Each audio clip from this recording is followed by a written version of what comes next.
అనగనగా ఒక ఊరు. ఆ ఊరు చాలా చిన్నది, కాని చాలా అందమైనది. పచ్చని పొలాలు, మట్టి ఇళ్ళు, ఉదయాన్నే పక్షుల కిలకిలా రావాలు. ఆ ఊరిలో ఉండేవాడు ఒక చిన్న బాలుడు. అతని పేరు రాము. రాము చాలా పేదవాడు, కాని అతని హృదయం మాత్రం బంగారం లాంటిది. డబ్బు తక్కువైనా కలలు మాత్రం ఆకాశం అంత పెద్దవి. అతనికి ఒకే ఒక కోరిక, పెద్ద ఆర్టిస్ట్ కావాలి. తన అమ్మకి మంచి ఇల్లు కట్టాలి. ప్రతి రాత్రి అందరూ నిద్రపోయాక రాము మాత్రం చిన్న దీపం వెలుగులో కలల్ని కాగితంపై గీసేవాడు. ఆ రాత్రి కూడా అలాగే గీస్తూ ఉన్నాడు. కాని ఆ రాత్రి అతనికి తెలియదు, అతని జీవితాన్ని శాశ్వతంగా మార్చే ఒక అద్భుతం అట్టమీద అతని కోసం ఎదురుచూస్తోందని.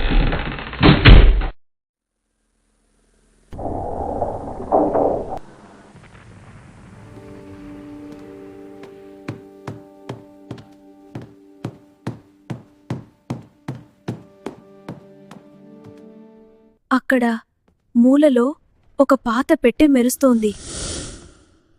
ఇది ఇక్కడ ఎలా వచ్చింది? రాము గుండె గట్టిగా కొట్టుకుంటోంది. అతను మెల్లగా పెట్టె మూత తీశాడు. ఒక్కసారిగా అట్ట మొత్తం బంగారు కాంతితో నిండిపోయింది. పెట్టెలో ఒక బంగారు పెన్సిల్ ఉంది. అది సాధారణ పెన్సిల్ కాదు, దానిలో ఒక రహస్య శక్తి దాగి ఉంది. రాము జాగ్రత్తగా ఆ బంగారు పెన్సిల్ని చేతిలో పట్టుకున్నాడు.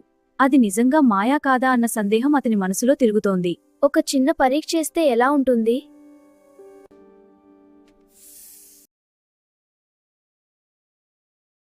అతను మెల్లగా కాగితం మీద ఒక చిన్న చాక్లెట్ గీయడం మొదలుపెట్టాడు.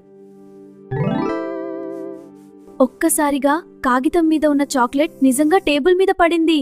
అయ్యో, ఇది నిజమేనా? రాము కళ్లల్లో ఆనందం మెరిసింది. ఇంకా గీస్తే ఇంకేం వస్తాయో చూద్దాం.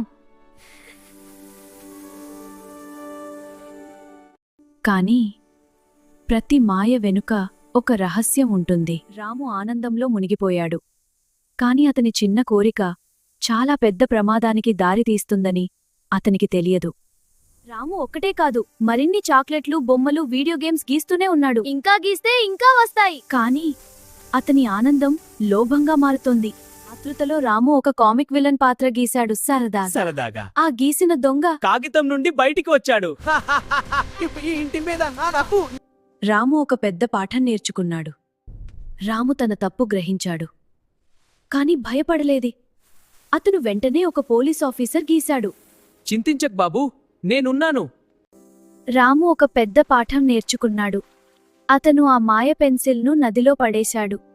తన కలల్ని తన కష్టంతో సాధించాలని నిర్ణయించుకున్నాడు.